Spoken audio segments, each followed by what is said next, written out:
Bonjour à tous, bienvenue au cours en ligne avec Marlène Dagenet.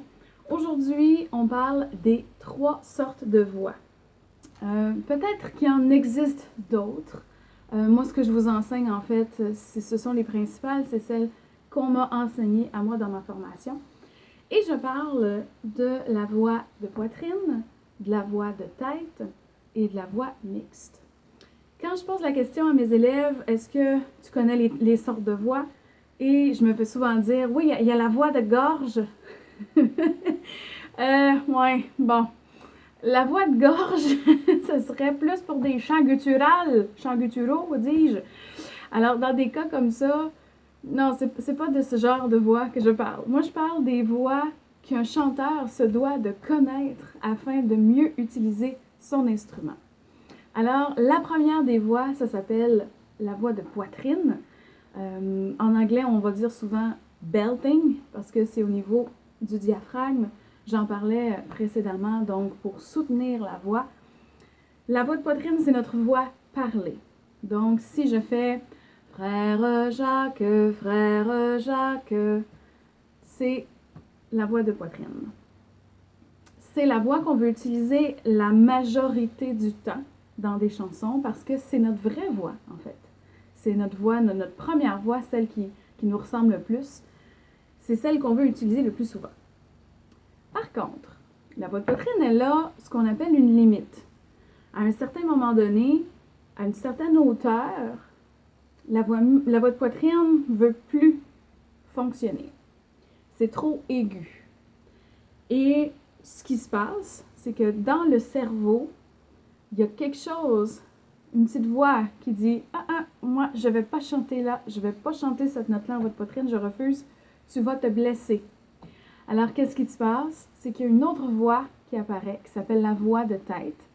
En classique, on va appeler cette voix-là le falsetto. Et c'est la petite voix beaucoup plus aiguë, avec beaucoup d'air qu'on va utiliser. C'est le mécanisme de défense pour ne pas se blesser dans les notes hautes.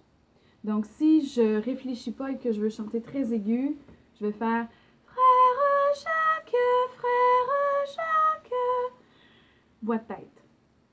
Et maintenant, dans la musique contemporaine, il y a plusieurs chanteurs qui vont utiliser cette voix-là intentionnellement. Et là, je parle Mika, Justin Timberlake, il y en a plein, Prince. Donc, l'idée, c'est que si vous contrôlez cette voix-là, vous pouvez en faire ce que vous voulez ensuite. Mais à la base, c'est le mécanisme de défense pour ne pas se blesser. Et pour les gens qui vont vouloir chanter des notes plus aiguës, mais sans utiliser la voix de tête, on va utiliser la voix mixte. La voix mixte, qu'est-ce que c'est? C'est le parfait dosage entre la puissance de la voix de poitrine et la sécurité de la voix de tête. Et ce qu'on va faire, c'est qu'on va venir dire à notre cerveau, il n'y en a pas de danger, je vais baisser mon volume, laisse-moi chanter en voix de poitrine encore, même si c'est un peu plus aigu que qu'est-ce que c'est censé. Je vais baisser mon volume, je vais ajuster mon corps, je ne vais pas me blesser, fais-moi confiance.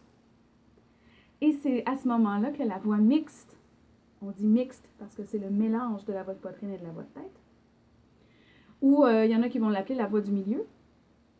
Donc, c'est cette voix-là qu'on va utiliser pour aller chanter des notes beaucoup plus aiguës, mais en puissance. La voix mixte devient le prolongement de la voix de poitrine. Donc, si je fais « Frère Jacques », ça, c'est la voix mixte. Je vais chanter dans les aigus. On garde quand même la puissance de la voix, mais on ne se blesse pas. Et c'est très important de développer ces 3 voix-là. Les premières étapes, c'est d'être consciente de notre voix de poitrine. Ensuite, de sortir la voix de tête à l'occasion. Il faut qu'elle sorte. Je sais, il y a des gens qui ne seront pas à l'aise avec ça, qui vont dire « Ouais, mais elle n'est pas belle, cette voix-là. C'est pas elle que je veux utiliser. » Oui, mais elle existe. Elle est là. Et je vous suggère fortement de l'utiliser, d'apprendre à la maîtriser, de l'apprivoiser pour ensuite être capable de faire des tests et de trouver la voix mixte. Je ne parlerai pas expressément de comment travailler les voix dans cette capsule-ci. Par contre, la prochaine capsule je vous parle expressément de la voix mixte, des trucs pour être capable de la faire sortir parce que c'est celle-là qui est un petit peu plus exigeante, un petit peu plus complexe à aller chercher. Donc, prochaine capsule, voix mixte. Je vous mets dans le lien du document un peu de Justin Timberlake, un peu de Mika. Simply Red a fait une chanson qui s'appelle You Make Me Feel Brand New.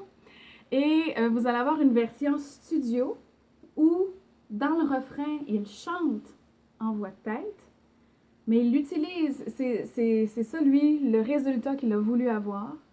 Et dans une autre vidéo, je vous mets la même chanson, mais en version live, quelques années plus tard. Et là, il va l'interpréter en voix mixte pour que vous puissiez entendre un peu la différence. Alors, sur ce, bonne pratique. Vous allez, comme à toutes les fois, avoir une chanson que je vous suggère pour travailler les 3 voix.